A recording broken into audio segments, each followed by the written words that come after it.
दोस्तों आज की वीडियो में हम सीखेंगे अलैंगिक जनन के प्रकार यानी टाइप्स ऑफ असेक्सुअल रिप्रोडक्शन। जैसा कि हम जानते हैं कि कुछ जीव केवल एक पेरेंट से, एक जनक से अपनी नई जनरेशन स्टार्ट करते हैं, जैसे अमीबा, हाइड्रा एट्सेट्रा। तो ऐसा जनन जिसमें सिर्फ एक जनक, एक पेरेंट भाग लेता है, तो ऐसे जनन को हम कहते हैं असेक्सुअल रिप्रोडक्शन यानी अलैंगिक जनन। अलैंगिक जनन के कई प्रकार होते हैं जिनके बारे में हम चर्चा करेंगे। अलैंगिक जनन के प्रकारों को आप स्क्रीन पर देख सकते हैं। कुछ जीव ऐसे होते हैं जो एक कोशिका के विभाजन से नए जीवों की उत्पत्ति करते हैं।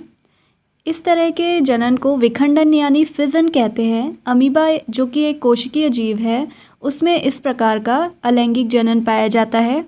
तो अमीबा में ये प्रक्रिया उसके केंद्रक यानी न्यूक्लियस के विभाजन से शुरू होती है, और जब केंद्रक बंट जाता है दो भागों में, तो इस प्रकार दो विभिन्न सेलों की उत्पत्ति होती है, जो कि अमीबा की संतति यानी संतान कहलाती है।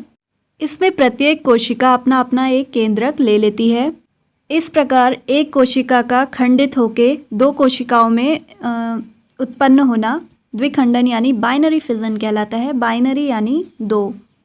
इसी प्रकार कुछ जीवों में एक कोशिका से विभिन्न कोशिकाएं बन जाती है, तो ऐसे खंडन को हम बहुखंडन या मल्टीपल फिजन कहते हैं, जो कि प्लाज्मोडियम में पाया जाता है। कुछ जीव जैसे कि स्पाइरोगायरा जो कि एक बहुकोशिकीय शैवाल यानी और एल्गी है, शरीर की जो संरचना है वो बहुत ही सरल सी होती है। स्पाइरोगायरा जब वेल डेवलप्ड हो जाते हैं तो ये छोटे छोटे टुकड़ों में बंट जाते हैं यानी खंडित हो जाते हैं। इसलिए हम इस प्रकार के अलैंगिक जनन को कहते हैं खंडन। प्रत्येक खंड का टुकड़ा एक नए जीव में जब विकसित होता है तो इसको हम कहते हैं फ्रेगमेंटेशन यानी खंडन। ये था अलैंगिक जनन का तीसरा प्रकार। दोस्तों आपने देखा होगा कि खतरे के टाइम पर छिपकली अपनी पूंछ काट देती है और इसके बाद आवश्यकता पड़ने पर वो दोबारा इसे उत्पन्न कर लेती है। ठीक इसी प्रकार पुनरुद्भवन या पुनर्जनन की प्रक्रिया में होता है, जिसे हम रीजनरेशन कहते हैं। कुछ जीव जैसे प्लेनेरिया आदि के जब विभिन्न भागों में को काटा जाता है तो प्रत्येक भाग से एक नए प्लेनेरिया एक जीव का नाम है, तो प्रत्येक भाग से एक नए जीव का विकास होता है। अलैंगिक जनन का एक और प्रकार है जिसे हम मुकुलन यानी बर्डिंग कहते हैं, जो कि हमें हाइड्रा जैसे जीवों में देखने को मिलता है। जब एक हाइड्रा पूर्ण रूप से विकसित हो जाता है तो उसके शरीर के विभिन्न भागों से बर्डिंग होने लगती है, यानी एक नया बर्ड या मुकुल जिसे हिंदी में कहते हैं वो निकलने लगता है। तो जब ये बर्ड पूरी तरह से विकसित हो जाता है तो ये अपने पेरेंट हाइड्रा को छोड़ देता है और एक अलग जनरेशन स्टार्ट करता है।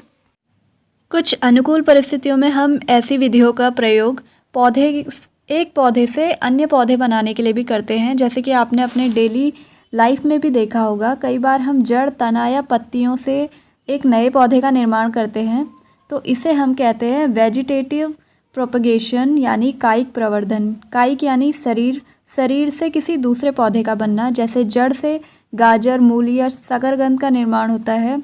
इसी प्रकार हम एक तने से गुलाब, अदरक और पत्तियों से ब्रायोफिलम जैसे पौधों को विकसित कर सकते हैं।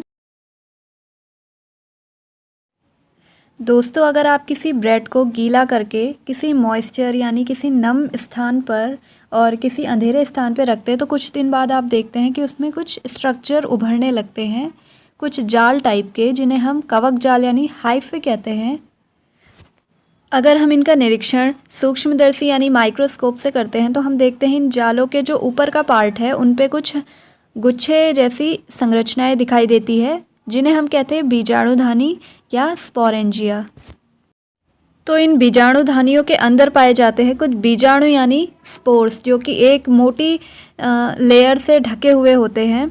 आगे चल के ये मोटी लेयर टूट जाती है, तो इस प्रकार ये बीजाणु बिखर जाते हैं और जब इन्हें एक उचित टेम्परेचर मिलता है तो ये विकसित होने लगते हैं नए कवक जाल के रूप में यानी नए हाइफीज के रूप में।